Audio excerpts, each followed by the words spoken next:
So hello everyone, I'm James Ford-Bannister. I am BAFRA's Director of Training.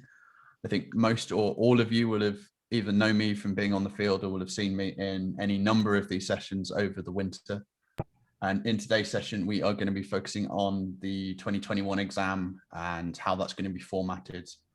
Some techniques, we're going to go through a couple of questions and have a look at that. But before I sort of get into the context of this presentation, I'll let Pete say hello. Hi, good evening. Pete Parsons, Director and various other things in BAFRA, one of which is I'm a long-time member of the Exam Committee. So if you want to know who to throw the rotten tomatoes at for the questions you're going to get to experience this weekend, I'm a quarter of the group responsible for that, and I'm also the person that's primarily led on the redesign of the exam structure over the last 2 years, as well as I have a background in teaching and learning earlier in my professional life. And there was me thinking you were going to say, if any of the questions are ones you get wrong, they're the ones that are written by Pete. There's a 1 in 4 chance of that. Perfect. So yes, hello everyone. So we're going to go through this clinic in the following fashion. So first we're going to go through the format of the exam, which is slightly different to last year. So if you are a newly qualified or you're a associate or competent associate official, you may never have seen an exam. So that's probably going to be the easiest. This is going to be your first introduction to how that is formatted. If you're newly qualified, you may have sat last year's exam, and this year's exam is very similar in its format, but it is ever so slightly different. And for those of you that have been around a little bit longer, you will have noticed that last year's exam was what we might say is a wholesale change from the previous years of 100 true and false questions. And Pete is going to break down those question types and how they're formatted in a wee while. We're going to then learn those types of questions, both the ones in terms of how you'll sit them, but also how they are the two main category types and how those are structured and what the ways to think about them. We're going to break down some approaches to each of those questions. We then got a couple of test questions that Pete and I have put together that will get you to have a go at, and then we'll break them down using the techniques that we go through in this session. We'll have a few little pro tips at the end, and then we'll open up and have a chat to you all, any questions, and hopefully work out what works for you. And with that in mind, I'll say that there is no one single way to approach an exam. Not everyone are what we might call as exam people. You may not think of yourself as one of those, but there are certainly techniques that can make you more of one. And some of you will be word-based, some of you will be visual-based, but it's the way you think about the questions and then working out how you note down that will really help you get through each of those questions. But first, I'm going to hand you over to Pete, who's going to talk about the format. Okay, so this year's annual exam, which will be due out this coming weekend, which I'm sure you're all excited about and looking forward to. It has a lot of the same structure as last year's exam, but there are a few key changes to be aware of. Like last year, it's an 80-question open book exam. It's going to cover the current rules and the current mechanics, and given we've had a year with no football and therefore no rules changes, there are no rules changes for you to worry about this year. It's going to be marked, as always, out of 100, and the questions are split into 3 different sections. So the section 1, like last year, is 40 true or false questions. So there's 1 mark per correct answer, giving you a total of 40 on that section. Then there's 20 multiple choice questions. So find the correct option from a list of 4. And again, there's 1 mark for each of those questions, so 20 in total for that section. And what was the third section last year is no longer on the exam. And what's happened instead is that the final section of what we call the fill in the blanks questions, that's been doubled in size. So there's now 20 of those instead of 10. Each one of those questions is worth in total 2 marks, giving you a total of 40, which brings us up to the 100. And this year in those questions, we're going to be asking you for 5 pieces of information, and it's going to be the same 5 pieces of information on every question. Last year, all of those pieces of information were asked for, but on any given question, it was 3 different ones out of the 5. This year, it's a simple, you're going to be asked for everything on every question. Each one of those answers is worth 0.4 marks. So 0.4 times 5 gives you the 2 marks for questions. So if you get all 5 right, you get 2 marks. You get 4 out of 5 right, you'll get 1.6. 2 out of 5 right, you'll get 0.8. Pretty straightforward. You're not having to think about which things am I asking for this question versus last question, because they're always going to be the same. So the 5 things you're going to need to be able to identify are: 1, which team will next put the ball in play, either by snapping it or kicking it.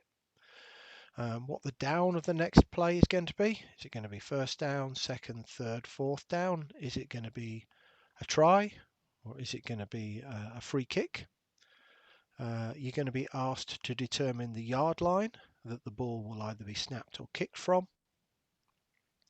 You'll be asked to determine what the play clock should be set to, i.e. 25 seconds or 40 seconds. And you'll be asked to determine what should be happening with the game clock, of which there are 5 possibilities. 1, it's going to start on the snap. 2, start on the ready for play. 3, it will just continue to run and will not stop at all. 4, it's not going to run because we're in, for example, overtime, or we're extending for an untimed down, so there is no clock to run. Or 5, the timing rules for free kicks will apply on the next play. You'll be given on the answer paper, all of the options, and you've just got to pick the one that's you feel is the correct answer. Okay, thanks, James. So when it comes to looking at the types of questions we ask in the exam, apart from them being either rules or mechanics based, we can also break them down into 2 different types. One is essentially determining something that's a matter of fact. So that's something that is or isn't typically, or could be something to do with a yard line or a distance for a specific fact that's determined somewhere in the mechanics or the rules. And the other is game situation type questions, where you're given some action and then you've got to determine basically what should happen next, or what the correct ruling should be, or something else about the outcome of the action that's been described. Now, when it comes to where you're going to find these questions as you go through the exam, in the true/false section. So if we go on to I think the next slide, James. Yep. A lot of matter of fact questions lend themselves well to being a statement that's either true or false. So, for example, if we look at the opening question from last year's exam, which was a question about at what time before the kickoff the referee and the umpire should go and introduce themselves to the head coaches and do all the things that's involved there. That's a matter of fact. The mechanics manual says that it should be 1 hour. The question said 45, so clearly in that particular case the question is false, because it's not the correct time. Equally, it is possible to find matter-of-fact questions in the multiple choice section as well. So if we look at the first question from the multiple choice section from last year, the question related to illegal wedges on free kicks, and basically gives you a scenario where a wedge forms up and gives you 4 different options about that wedge. So is it illegal or illegal depending on what was described. One of those was the correct answer, which as you can see there is C, and the other 3 are false because they are not a valid statement about what the question describes. So it's a simple, there's no the simple is or isn't type statement. Where you're not going to find matter-of-fact questions is in the fill in the blanks section because of the nature of that type of question, where those questions are always about this has happened and what are you going to do next. And so those are game situation type things. So the game situation questions themselves can be found in all 3 sections, and you will find them in all 3 sections this year. So if we look at this particular question, again taken from last year's exams, question 8. In summary, this is a kickoff, and while the ball is still in the air, the kicker has advanced 3 yards beyond where the ball was kicked from and is blocked by a player from Team B. The ball is then subsequently caught and advanced ultimately to Team B's 30-yard line. And it's a simple question. All this action has happened. In this game situation, is that play legal or not? And it just so happens that in the lesser known form of the roughing the kicker rule, there is a section which relates to kickers of free kicks, which gives them a 5-yard zone or until the ball touches the ground or an opponent or something like that. So in this particular situation, because the ball was still in the air and the kicker had only gone 3 yards, that kicker can't be blocked, so that play is not legal. It's not asking you what the next down distance or anything else like that would be, but it is asking you to rule on the legality of that action. Moving on to the multiple choice. Again, so looking at a question from last year's exam. In this particular question, it's 4th down. The punter catches the ball from the snap, and in order to avoid an on-rushing defender, carries the ball outside the tackle box before punting it downfield. And once the ball's been kicked, that defender then makes forcible contact to the head and neck area of the punter, and the ball is fair caught.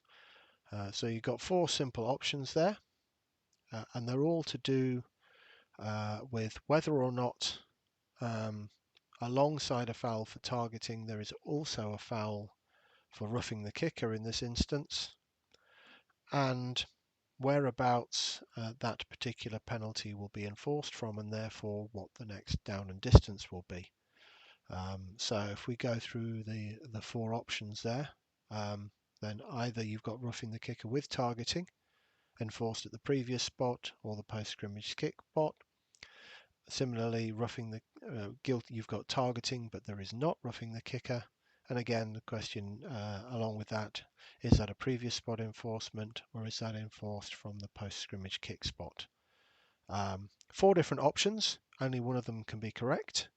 And in this one, it turns out that option C is correct because the rules for this state that all fouls against the kicker are enforced from the previous spot. So even though this is not a situation where roughing the kicker is a valid foul because the punter carried the ball outside the tackle box.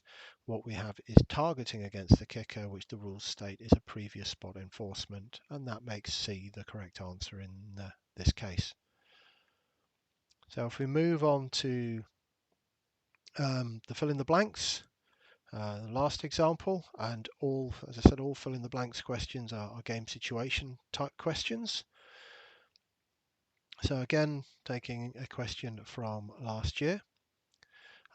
So we've got 4th down. The ball is punted. While the ball is in the air, a player on Team B gives an invalid fair catch signal, and then a different Team B player catches the kick at the 20-yard line and runs with it for 7 yards. Now, last year we asked 3 pieces of information, which were who's going to next put the ball in play, what yard line, and what will we set the play clock to.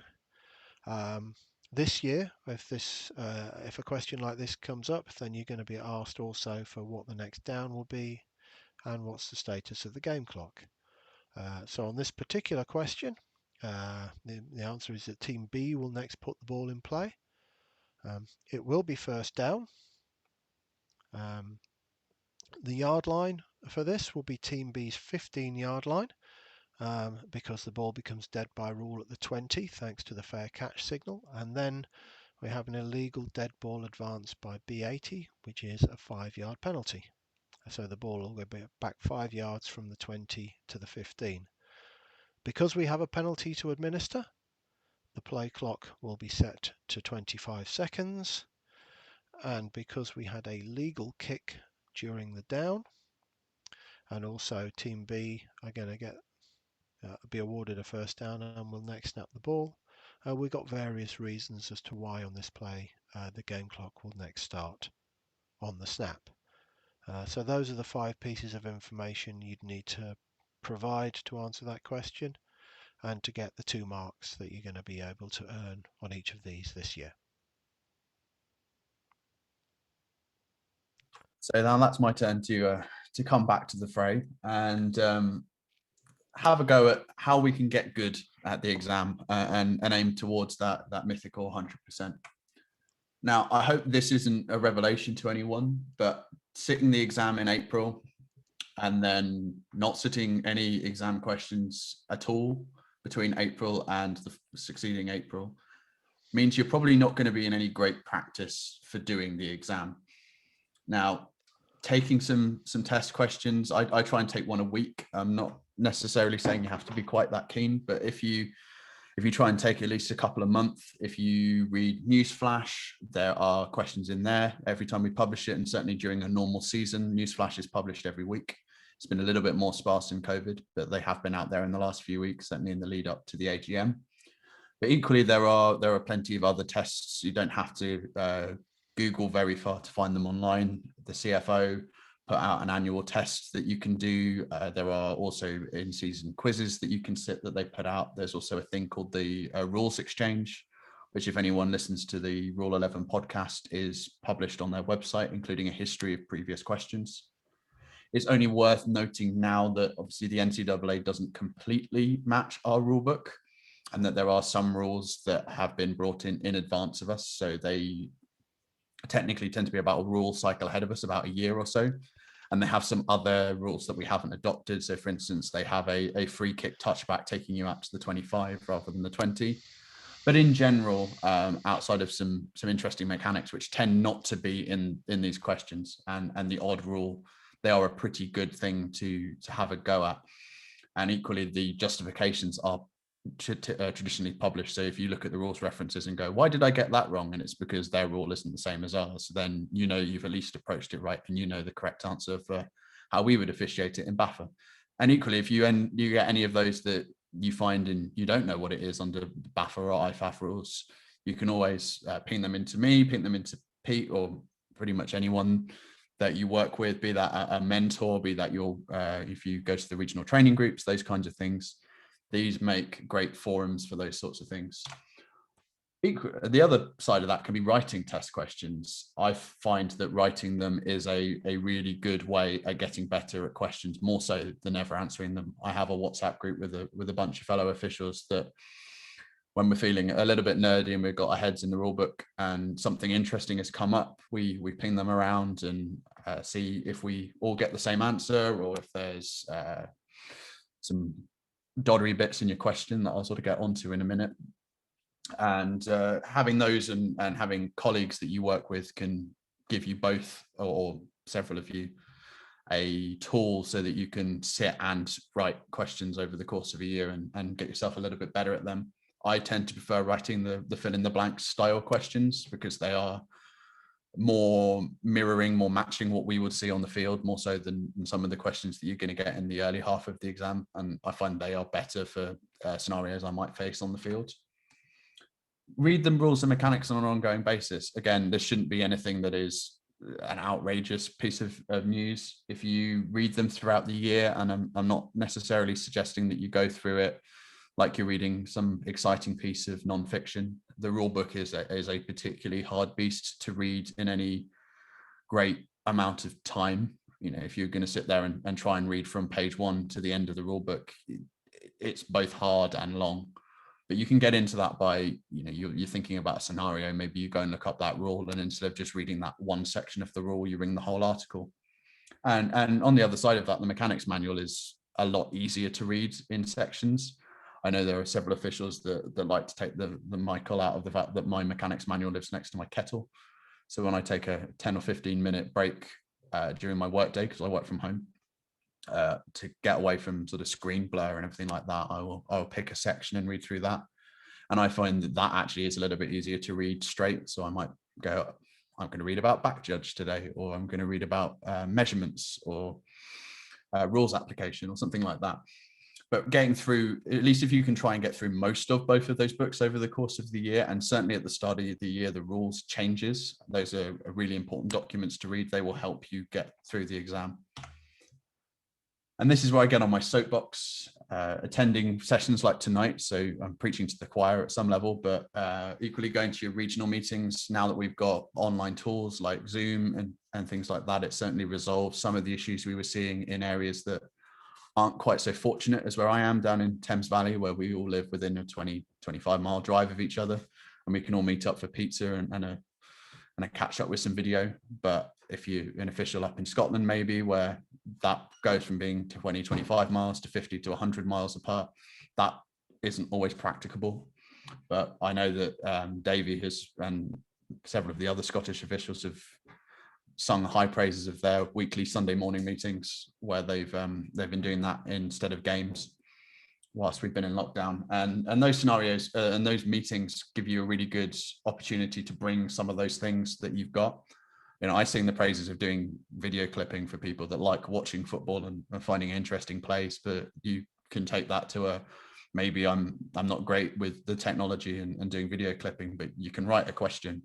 And we do this with our rookies. So in the Thames Valley meetings, we have a new fresh batch of associates and competent associates that Pete and Keith have been tasking with bringing something of their interest to a session. So going away and writing some questions. One of ours decided to do the mobile quarterback and write, I think it was 5 questions on that theme, and came away with not only some interesting questions, but some good feedback on how to write those. And finally, this is a moment to remind people not to look too much at what everyone else is scoring. If you can improve on what you did last year, if you can make sure you didn't get the same rules or question types wrong that you got last year, you're making an improvement. Not everyone is going to be that 98, 99, 100% on the exam official, in the same way that not everyone's going to be that 98, 99, 100% on the assessment on the fields. So you've got to make peace with yourself and know that what you're doing is as good or better than the year you sat previous, and work with yourself on that. It's the best way to think about approaching the exam, because otherwise you can beat yourself up and not really gain very much out of it. So how can I write a test question? Well, as I said earlier, I like to focus on a play situation. These are the easiest ones. It's much less exciting to go, I'm going to make a statement and then work out whether it's true or false. And then identify what you're bad at. So when I was starting out officiating and I first started doing this, I was terrible on kick plays. They were 1 in 4 downs at best, and they have some of the most complicated rules in the rule book. So I started with those and tried to use them to make them my strength. And now working back judge as my predominant position, those are the sorts of rules I need to know. And then start small. So come up with a really, really simple question that is structured around a single issue. Is something that is occurring in this play legal or illegal? Is the mechanics that maybe you've added a mechanics note about an official within this game situation, is that correct or incorrect? And then start embellishing with that, the what if scenarios that you're going to get with these questions. Maybe you're going to add in more than one play phase. So instead of it just being a run play or a scrimmage kick play that isn't returned, maybe you've got a kick with a return, or you've got a change of team possession. You've got a forwards pass play followed by a run, followed by a change of team possession. Maybe you want multiple penalties and start thinking about offsets or clean hands or those sorts of theories that make that question just a little bit more complicated. And then check them. What assumptions have you made? This is one I will hand you over very quickly to Pete, who talks wonderfully on assumptions people make when writing questions. Yeah, so and it's certainly something as an exam committee we spend a lot of time focusing on is making sure that there is nothing in the question that requires you to make an assumption about what we mean. To give you a simple example on that, you're writing in a play and you say A1 throws a pass. Perfectly reasonable statement to make, but then you're making an assumption as what you mean by pass. Is it a forward pass or is it a backwards pass? And that can make a big difference to what actually is happening on the play and what possible rulings should be made on the back of that. So that's a simple example. And actually writing questions without any of those assumptions in there is a little bit of an art and a skill, but something that can easily be developed with practice. And the best way to identify the assumptions you're making is to get other people to look at your questions and ask you questions about those questions. And as soon as you're asked, well, what did you mean by this? There's probably an assumption there that you made that perhaps isn't necessarily obvious in the same way to somebody else, and is a key piece of information that they're going to need to answer your question fairly. So you I'm more than happy to personally for people to ping questions my way, and I will look at them for folks. The members in the Thames Valley have association have when we've been on the meetings, we've done that, and we've asked some questions about their questions, and it's it's a process, but it gets you thinking about what you're meaning, and it does translate to relevant and useful behaviour on the field, because it's no different to when you're, for example, you've thrown a flag and you're reporting a penalty. And you report what you know you're reporting, but maybe sometimes again, we all do it. We all make an assumption or two when we're reporting, and perhaps the referee doesn't have one key piece of information because we made an assumption during the reporting of that foul. So it's not just a relevant skill for test questions. It's actually a useful skill for when we get back on the field as well. 100%. I mean, and on the back of what Pete says there, I mean, how many times for those that have worked referee or have been in the white hat and you don't know the actual result of the play, which is often the key piece of information you're missing. I mean, was it incomplete? Was it a touchdown? Was it intercepted? You know, if you don't know those bits of information, you're probably going to enforce the penalty wrong. And on that same trajectory are your questions clear and easy to read? And I know that the exam committee have made a real effort in the last few years to try and follow this mantra in the question writing, because it is, you know, no one wants a question that's difficult to answer because it's hard to read, rather than it's difficult to answer because it is complex enforcement or it's a rule that maybe is a little bit more obscure. So, you know, don't try and have A19 catches the ball at the 17-yard line and runs to the A19 and statements like that, where you've got yard numbers and player numbers close to each other, which is why you will often see test questions with player numbers above 50, because it just makes that thing a little bit clearer. And generally, if you can remove superfluous bits to the question, you know, are you adding lines to your question that are there just to throw somebody? You know, that's probably not as helpful as writing a question that is generally getting people to go and look in an interesting section of the rule book, or reread rule 10 and get their enforcement back up to scratch. And then, are you actually correct? I think we went over this. I'm not going to embellish this too far, but, you know, get people to sit it. Like Pete says, Pete is more than happy to, and he's certainly more experienced at test writing than I am, but equally, there are several people within BAFRA, and they may be your mentors, they may be your regional people, they may be an elite official that's near you, they may be myself or my deputy director Amir, or they may be Pete or a member of the exam committee. So I've yet to come across an official that has that's not wanted to help with thinking about football, because it's the one passion that we all share. So how can I sit questions? So I'm just going to go through some bullet points now on some approaches, and then I'm going to go through each of those individual stages. And I'll say now, this is how I approach questions. I know a number of people approach them in a similar fashion. And whilst this list of things to think about isn't the be all and end all, and you may do them in your own way or your own order, these are the sort of areas of each question you need to be thinking about to get the right answer. And you're going to start with the current down. Are there any specific rules you need to remember? You know, is it fourth? Have you got a fourth down fumble rule? Is it a try down?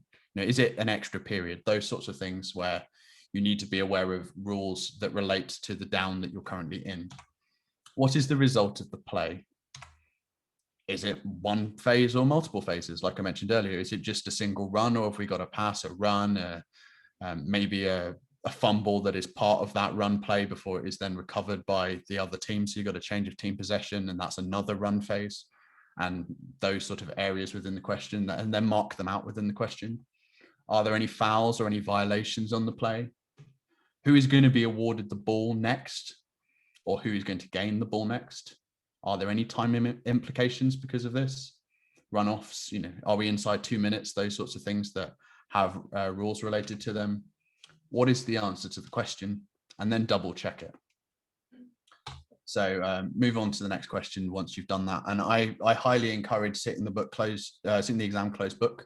So I tend to sit the exam first without a rule book, without a mechanics manual, just go through it without spending too long on any particular question. And then I go and stick it in a drawer and don't look at that again until I've sat the exam open book. And then I compare the two, and any questions that don't match, I'll then go and look at again, because my closed book is kind of my approach on this is what I do on the field, you know, without picking up the rule book, which we don't have that opportunity to do on the field. And then once we do an open book, it's either me looking backwards, did I misread that question, or did I just not know that rule? Or, you know, have I made assumptions that I perhaps shouldn't? And they will also help you identify the questions you're likely to get wrong, because if they're the same on both, the hope is you're right. If they're different, those are the ones that you're probably either going to be your rules knowledge from reading the book is better, or maybe you overthought it when you sat at open book. But giving yourself a third look at those odd questions may help you get a few less wrong. So I'm going to go through that list and break that down. When I talk about the result of the play, I want you to ignore everything else. If the play was wholly legal, what is the result of the play? And this is important because, is it a touchdown? Well, that's going to have clock rule effects? Is it a touchback, a safety, a field goal? Is it incomplete? Does it award you a first down? Those are things you need to think about because they will come back to you later in the question. Go through the play segments. What was the previous down and distance? What is the initial play status? So, these are things where you need to know that if the ball is snapped to the quarterback and they roll out and they sort of run towards the line of scrimmage, but then they throw a legal forwards pass, that whole play from the start from the ball being snapped to the end of the pass is now a legal forwards pass play and not a run play. Is it a scrimmage kick play? Scrimmage kicks have lots of their own rules, as do free kicks. And then are there multiple play segments, as I kind of went through earlier?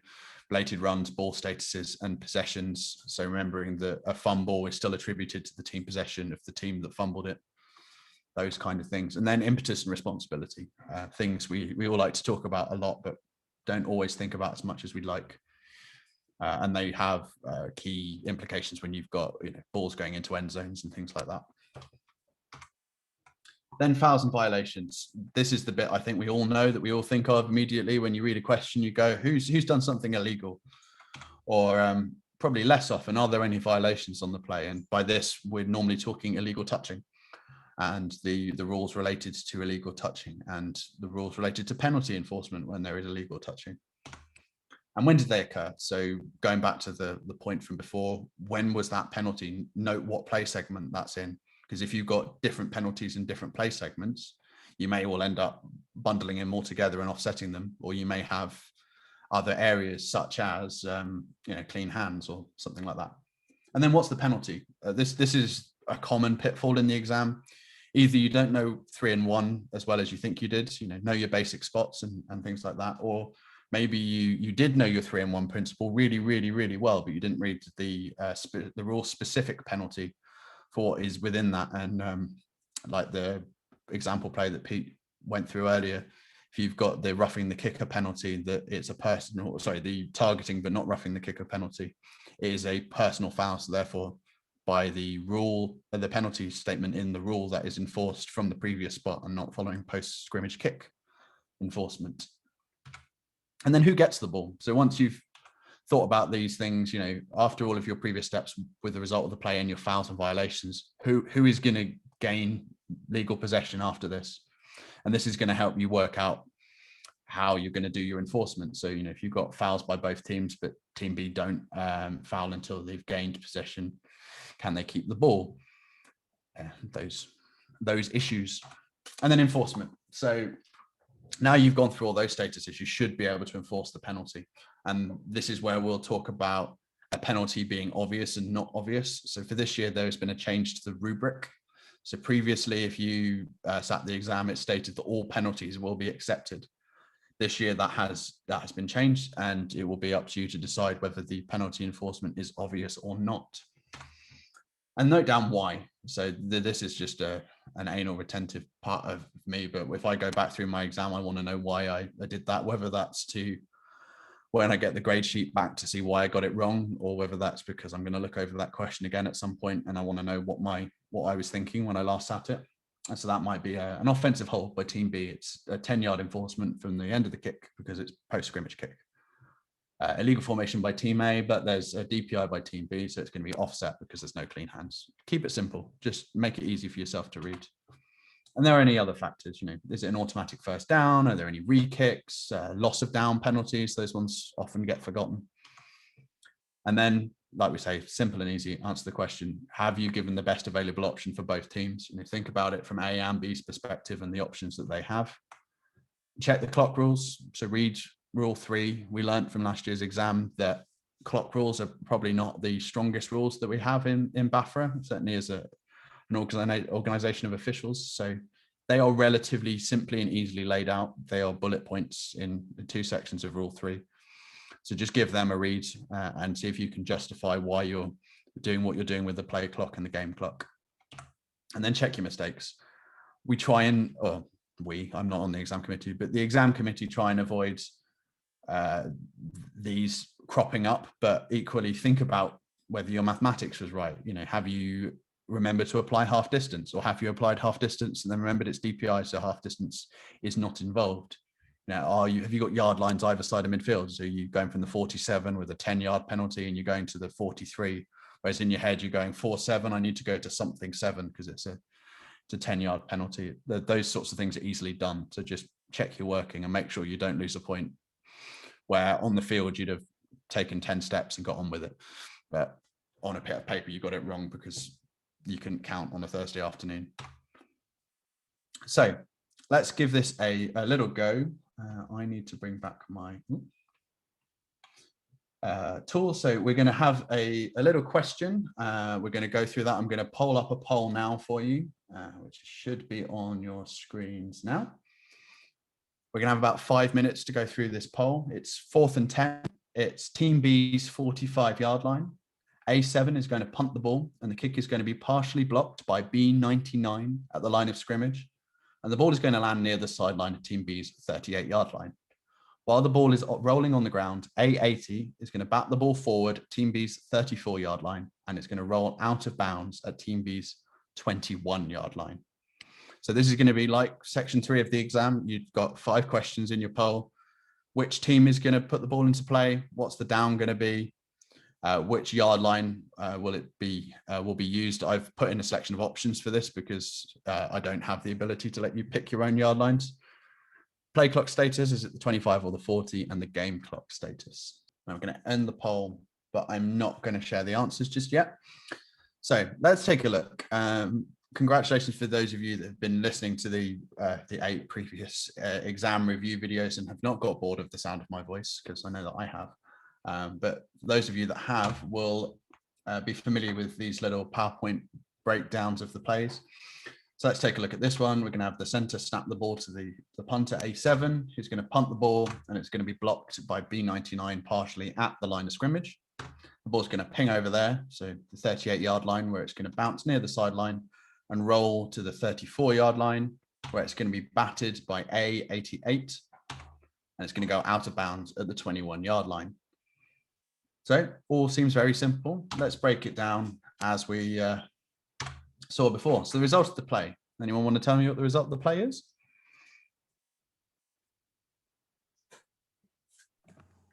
It'll be Team B's ball 1st and 10 at the 1-yard line.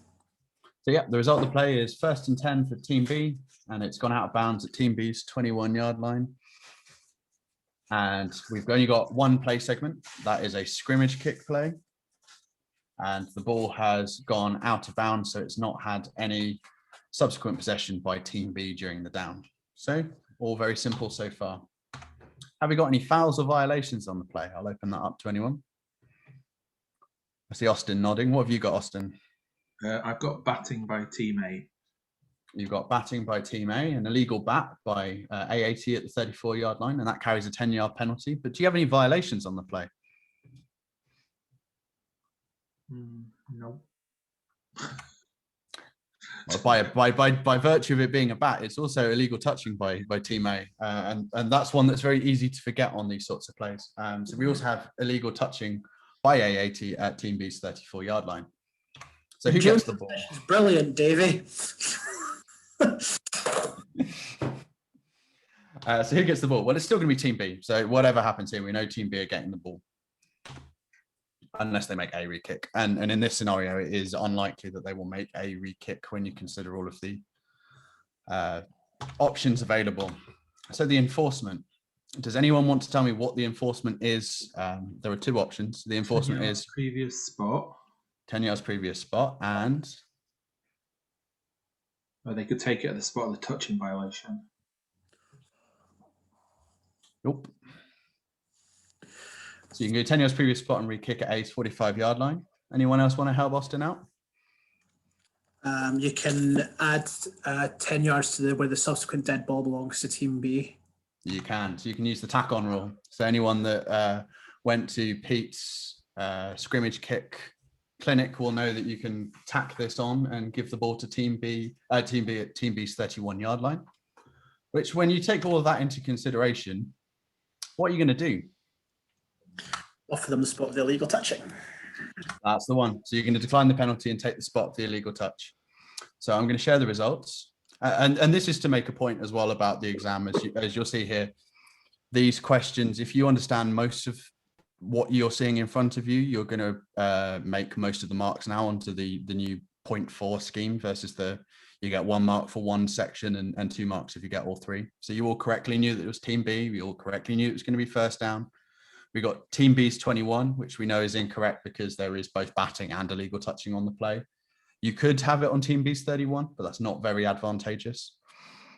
You're going to get it on team B's 34. So congratulations to the 4 of you that got that one correct. You can't enforce it from the illegal touching spot. In fact, you can never enforce a penalty from an illegal touching spot.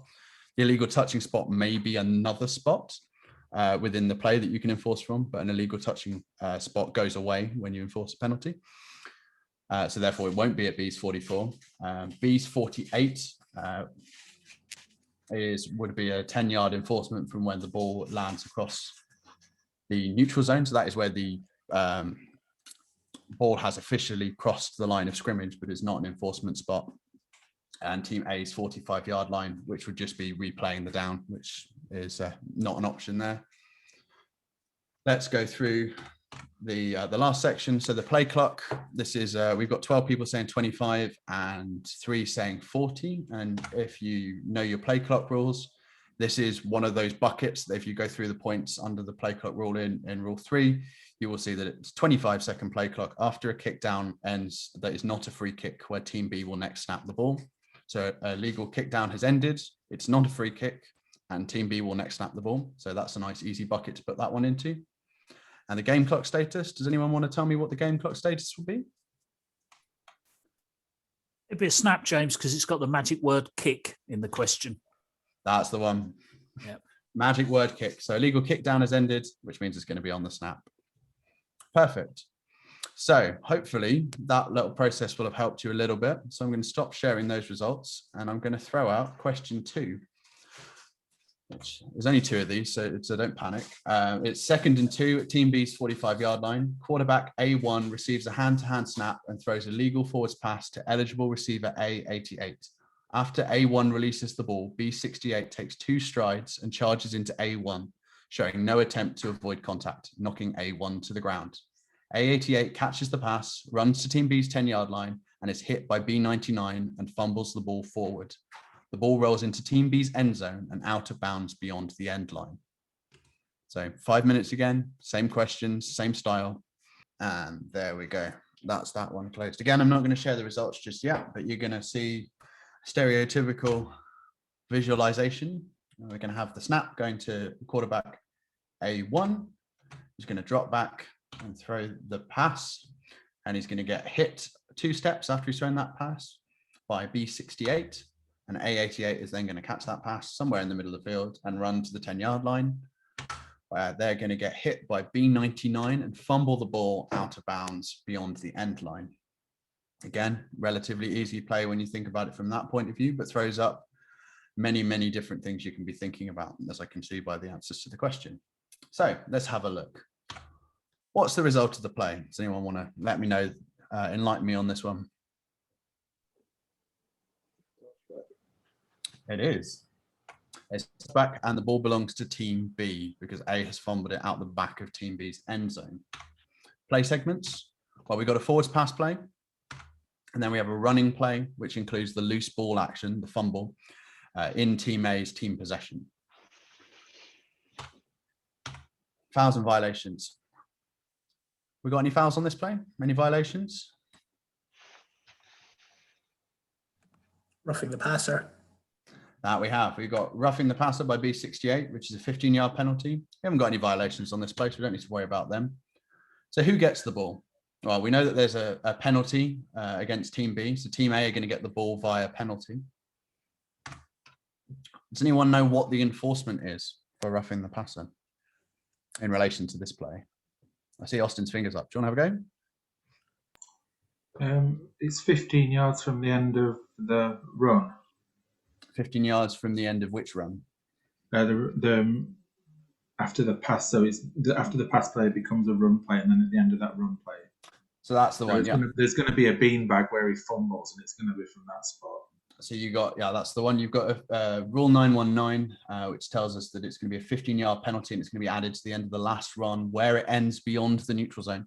and there is no change of team possession during the down. But it'll be half And distance because of the spot. that's the one. So we know that the team's possession did not change during the down. The touchback is awarding the ball to team B after the down is over. So there's no change of team possession during the down, and the run did end beyond the neutral zone. So both of those are met. And we're going to answer the question. So like you said, it's a half distance penalty from team B's 10-yard line. And it's going to be team A's ball, first and goal from the 5. So let me share those and we'll go through these. So congratulations to the 12 of you that identified that it is team A's ball. And we know it's not team B's because team B have committed a penalty. The down will be 1, which most of you have identified. It's definitely not a free kick play. It's not a safety. So we're not worried about those. The yard line, well, it's the B5. Now, this is the common misconception with this penalty, and I specifically wrote this question because it is a penalty that is defined in the rule and not in Rule 10. So we know that it is not the 15 yards previous, despite the fact that Team B would otherwise end up with the ball. It is 15 yards from the end of the related run. Does anyone want to hazard the play clock status?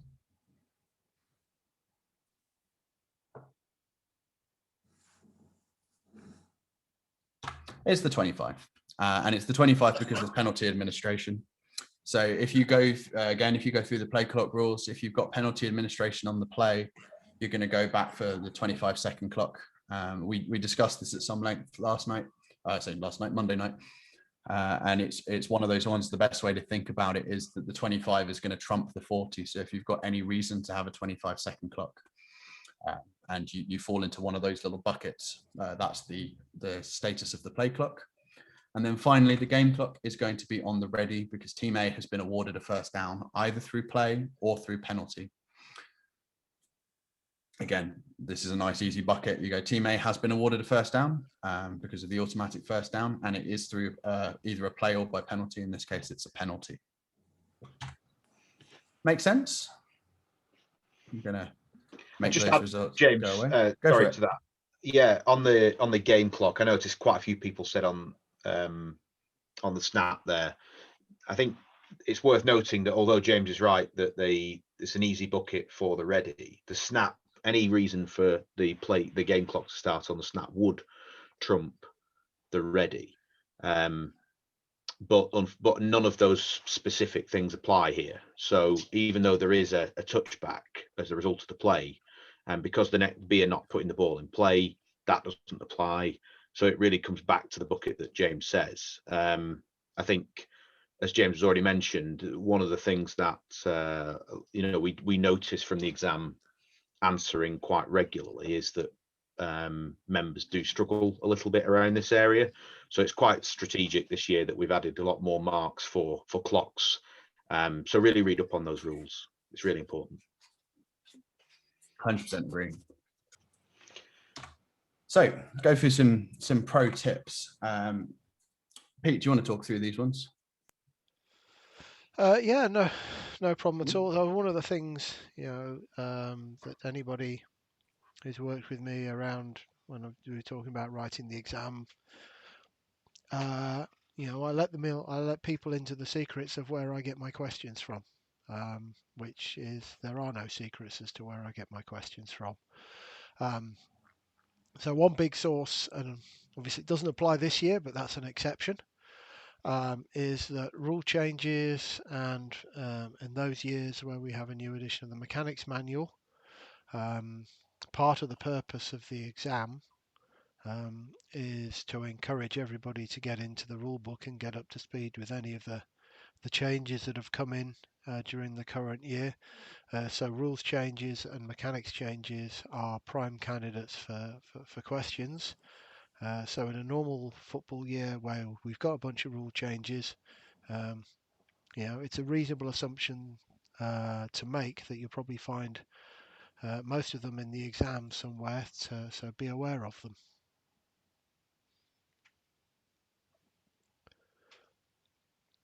So, approved rulings are, again, a good guide. They provide a specific game situation. and tell you how to apply the rules, what penalties to enforce, where to enforce them from, etc., etc., in that situation.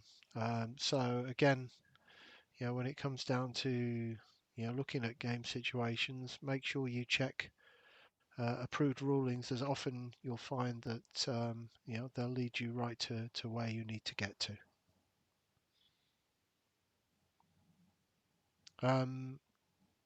And use the resources available to you. I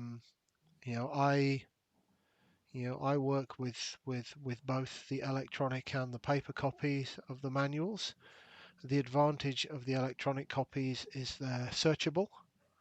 So if you're looking for a keyword or a phrase or something like that, sometimes it may not be obvious where the right section to go looking for it is, and that way the electronic version of the book can often be a real asset. Although I do make extensive use of the paper copy as well, and just because I tend to know where a lot of things are from, I suppose, years of experience of going through when it comes to the exams. So they're both good tools that can help you.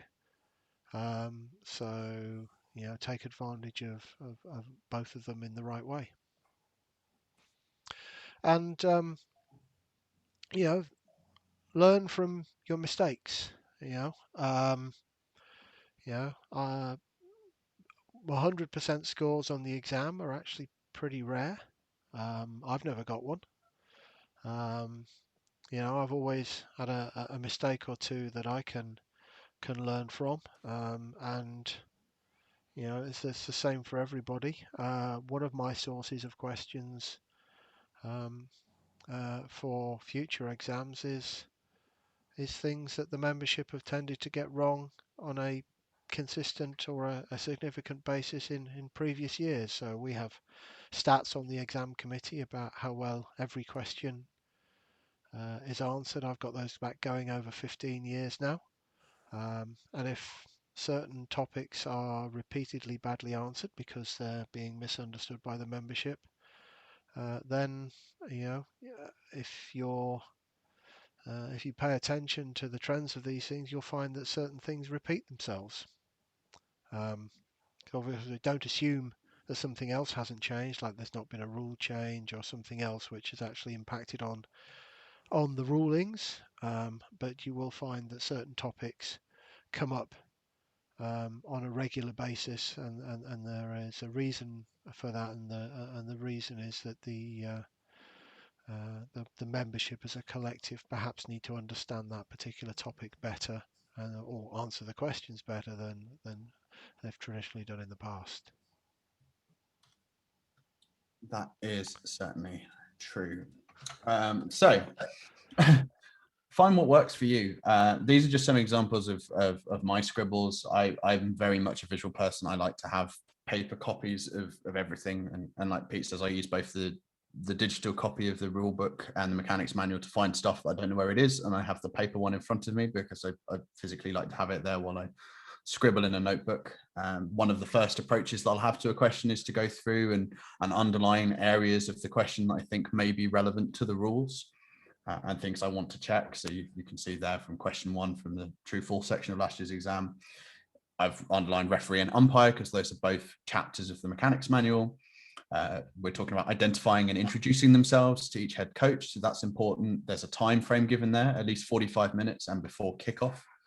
So I go looking for those things when I'm looking in the rule book, and I went into rule 814 in pre-game duties and saw that it was an hour, and that's where I came to my answer.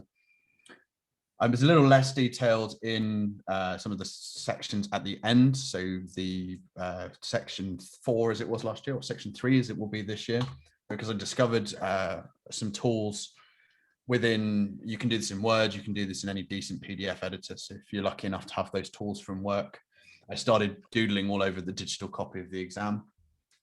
In this case, it was, you can see some true false questions from last year. where I've used those little notes that I mentioned earlier as to my justification to the answers of those. I keep a written journal for each question, where if I think it's a little bit too complicated or I don't understand something, I'll draw the play out, much like you've seen. I don't necessarily recommend doing it in PowerPoint. It's a very time-consuming exercise, but some circles and some numbers and some arrows tends to be just fine. And that will have my other more detailed working. But I can look at these questions and see exactly why I've decided that that is true or is false, and where I'm looking in the rulebook to confirm I've made a correct assumption. Again, here is a snapshot of one of the plays that were in the video reviews. You don't have to do this on a computer. Pen and paper is fine. But generally, give it a practice. I'm sure most of you that have sat the exam already have some idea of what works for you. You know which questions you hate, you know which questions you like, but really just start thinking about it and breaking it down some more. I hope some of those approaches and things to think about and steps you take through, particularly the play situation questions, help you get to the right answers. But now I'm quite happy to take any questions, as is Pete, or if anyone has any tips or tricks or things that they like to do in the exam that they want to share with the room. Just a quick question. I think I know the answer to this one anyway. Just in regards to the fill in the blanks questions. Now, you said obviously you're looking for what would be considered the most advantageous for whoever is getting the enforcement. Is any consideration given if you've actually got like the right enforcement, the right penalty, but you've missed, as I say, I missed the illegal touching on that question, but I had everything else like from 10 yards from the end of would that ever be considered, or is it just going to be, no, you got that wrong? Well, so it's a separate mark for each element. So if you put that B will next snap the ball, you'll get the mark for that. If you put that the next down will be first down, you'll get the mark for that. If you put that it's going to be a 25-second play clock, you'll get the mark for that. If you got the game clock on the snap, you get the mark for that. If you got the yard line wrong, then you obviously wouldn't get the mark for that, but you'd still be getting 1.6 marks out of the 2 for all the things that you did get correct. Fair play. No bother, just want to check. Ian, I saw you unmuted. Were you going to ask a question then? No. Oh, no, fine, cool. I just didn't want to assume for you. Off you go, Austin. Hello, just a logistical one. Do we get an extra period to answer the questions again this year, or is it going to be a usual exam period? Shall I let you answer that one, Stu? Yeah, it's reverting to the 5-week traditional period of the exam. Last year's extension was special due to Corona and the rule book delays. So we need to revert back to standard. There's knock-on implications for things like selection committees and stuff if we extend it. It is worth noting that, as Stu accurately highlighted there, one of the main reasons last year was the logistics of getting the mechanics books and the rule books out. They are not changing for this year. There are no rule changes to consider as part of 2021. So the rule changes are still those that we went through in 2020, and the rule books and mechanics books are still the same. So don't expect a big brown envelope in your post anytime soon, unless you're being paid off for something illegal. 1st of May, put that in your diary. That's the deadline.